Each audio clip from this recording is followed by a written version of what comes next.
So to start off doing my American Me project, I thought that I should do an ancestry DNA test because I had some speculations that not everything I was being told was 100% true. And there was also some just guesses and not for sure knowing. For sure my mom's side of the family, everything on my dad's side of the family were like pretty solid on. About 5 weeks after sending in my test tube full of spit to Ancestry, I got my DNA results.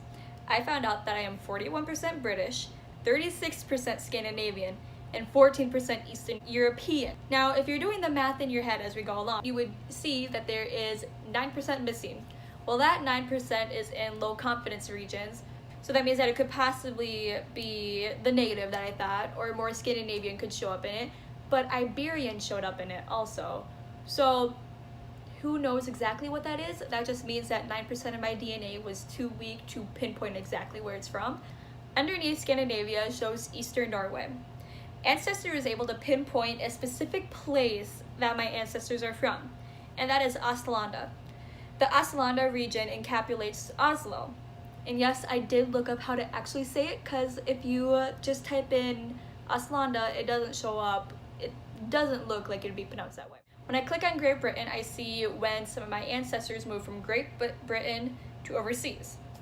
And as I guessed, there is some German in there. It came up under one of those areas, so it shows that it's possible that I have some German in me.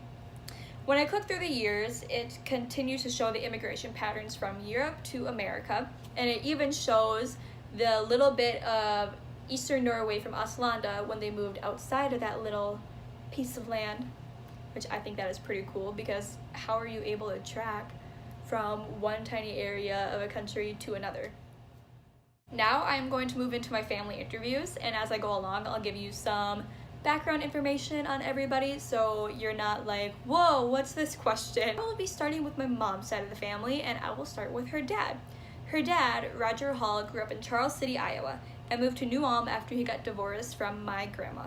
When my grandpa was in 3rd grade, he got severely burned on accident after playing with matches. His mom, Dorothy, was a Rosie during World War II and lived in California. After Grandma Dorothy died, her husband, Joe, remarried, and they formed a real-life Brady Bunch. Since my grandpa was young when his mom died, he had to do a lot of the research on his own to be able to find out where he was from. Okay, so when you were little, you got... I was in the hospital steady for about 6 months, and then I got out of the hospital and was back and forth in and out of the hospital about every month for about the next year. How much did your injuries affect your life? I got burnt in April, so I had to take 3rd grade all over again because I missed too much school, and it kept me out of the military because I don't have full use of my left arm. So you didn't know much about your family history at first, but you're learning a lot more, especially with getting the DNA results, so you can kind of like figure out what side of family. But what do you know? Like, what have you learned over the past few years that have been shocking? Well, over the past few years, I always thought my family was mostly German, but come to find out we're English and Irish. Yeah, there's more English in here than I anticipated. That's for sure. And because, well, my dad always thought that we were German. And that's just because that's what he was always, everybody back then came from Germany. His dad was born in Hull, Illinois, which that town of Hull, Illinois was originated by our ancestors. I'm not sure if it was all cousins and distant. I don't know what the ties are, but I know they were all our ancestors.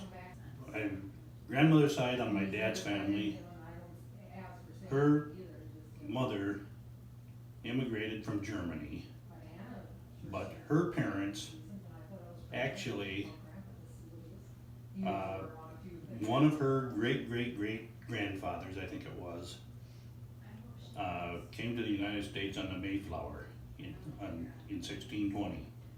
He actually signed the charter. The compact? Yep, the compact on, I believe it was May 11th of 1620, and his name was Peter Brown. And it actually is on record. So I did some research and I found out that he had a very underwhelming life. He was no William Bradford, but there's a tankard that belonged to him in the Pilgrim Hall Museum in Plymouth. Now, this side of the family has quite the story, so try to keep up. My mom's mom, Lou Brennan, was the 5th child to be born out of 6 kids. Her mom, Gloria, fell ill with pneumonia when she was really young. My great-grandma Gloria was not expected to live past the age of 16. After she surpassed that, she was told that she would not be able to survive childbirth. Well, obviously she did because she had 6 kids. Right, so how much did Grandma Gloria's handicaps affect your home life? Well, we just grew up with it, so we didn't know it affected us. It's part of it, you know. She wasn't really healthy, couldn't go a lot of places, do a lot of things. She tired easy. She slept a lot. So we just grew up as that was normal, so I don't think it really did affect us. How certain are you that Sarah Grow was Native American? Pretty sure. Pretty sure? Pretty sure. You can go into the records at the courthouse and find her listed. And I believe it says your, your nationality, and I think it's listed there. But she was one of the, it was a Charles that founded the St. Charles, part of Charles City. And so I think there's a connection there, but you can go into court records. And if you look at them, at their pictures, she really looks Native American. Why do you think Thomas Bucknell moved to Canada and left his wife behind? That one I do know, because Mom and I talked about that in really extensively. Back then in those days, families didn't get divorced, and it happened often. Mom was telling about lots of families that did this. They just kind of separated the kids. The ones that wanted to go with him went. The ones that wanted to stay with her went. They didn't get divorced. They just kind of went their separate ways. And so he headed out for Canada and took some of the kids, and all of those kids did eventually return back down here. Okay, well, that also answered my next questions on why they split the kids. And then, so the story is that Thomas's parents, James and Rebecca, were poor peasants and stole eggs from the queen and later sent Thomas to America by himself at the age of 5. Do you think the stolen egg part is true, and why or why not? I don't think that's true. That's a good story, and I really like it. It adds a whole lot of pizzazz to family history. But in England, yeah, they were probably peasants in England, and they probably did poach chickens off the Queen's land, and they probably did get into some trouble. But when you broke the law over there, they sent you to Australia. So I think probably he got caught doing a few things like that because they were so poor. You know, they'd go poach a chicken. Queen would never notice one chicken. And it meant, life or death sometimes to families over there to have something to eat or not. And so I think they just probably got into enough trouble to where they just decided to come. But no, he didn't come when he was 5 by himself. I think his family or others came along with. Okay, that also was my next question on if he came by himself or not, because the story is that he did. Now onto my dad's side. His dad, Gary, is a very Norwegian, strong-minded, spit-fired old man. As any Norski man, he is a man of few words, so this interview will go by fairly quickly. Okay, so your Grandpa Herbert and Grandma Ida had 12 kids, and Grandma died in child labor with the 12th kid, and then the oldest sister adopted that kid. Do you know why they adopted that kid? No. You don't know? Well, back then, the man would never be able to take care of Okay. it. And the ones that were probably closest in age to the girl were all boys. So, and the girls were married at the time, so the one adopted her. Since both of your parents and grandparents were both born in America, how certain are you that you're 100% Norwegian? Never heard nothing to say no, I guess. And then Abby did a lot of family research on Ancestry, which has made my project a lot. Well, I think she wanted something to do. So it was something for her to do, and it was interesting for her, so she did it. My dad's mom, Diane, is one of the sweetest retired kindergarten teachers you will ever meet. She's partially deaf, so we always joke about how she was able to be a kindergarten teacher when she could hardly hear. Her grandfather's name was Soren Sorensen. Try to get more Scandinavian than that. His son, Philip, brought the little sprinkle of Danish into my bloodline, and his wife, Orva, is 100% Norwegian. That makes my grandma 50% Norwegian and 50% Danish. If you know anything about Norski and Danish history, you know that is quite the combination. Denmark was Norway's Iowa, so obviously she was joked around a lot for being Danish, and she caught a lot of grief about that, even from her kids, who were also obviously 25% Danish. All right, so your grandpa Soren lived to be almost 102. What was he like in his older years? You know what? Grandpa Soren was very fortunate because he kept his mind to the very end. Honestly, he drove cars until he was into his 90s, lived in an apartment until he was 100 years old, and then when he was 101, he kind of had a stroke or something, and then he ended up in the nursing home. All right, so 3 of your 4 grandparents immigrated to America.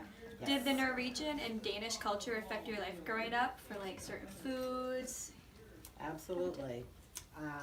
Mostly with the Danish because Grandpa Soren came over when he was a young man, 18 years old. So a lot of the Danish culture and the Sorbo side, that was more the Norwegian side, and that's where we got the lutefisk and the lefse, and it was always on the holidays. And Grandma Sorbo would make lefse on an old cook stove that she still had in her house. And so yes, there was a lot of those traditions. All right, why did they immigrate to America? Grandpa Soren immigrated because he was the oldest in the family. His dad farmed, and there were no farms available to farm. I mean, Denmark was a very small country, and there was no land left to farm. And he knew that his younger brothers would be the ones that would do the farming. So he decided to come to America because back then that was the land of plenty. And when he left, his mother said, "Soren, whatever you do, don't let your brothers follow you to America." Well, Grandpa got to America and got a job and ended up getting a farm, buying a farm, and his 2 brothers followed him. And they started a road construction business, is what they did. Ended up making all the freeways and the roads up into Alaska even. The youngest brother, Henry, he stayed in Denmark and he took over the farm then. And then Abby did a lot of family history research on Ancestry, and it has made it a lot easier for me to do this project. Why do you think she did so much? She was an avid reader, she loved history, and she loved family. I guess that was it. She was just interested in it. And you know, when she got so sick that she couldn't work, this was something that she enjoyed doing and was learning at the same time. But I think a lot of it goes back to how she really enjoyed reading and learning more. Well, thank you. That's it. That's all? Yes. I'm done? Yes. Did I pass? Yes. And you know, when you ask Grandpa the questions, I probably know more about his family than he does. I'm going to sit so I can contribute. Okay.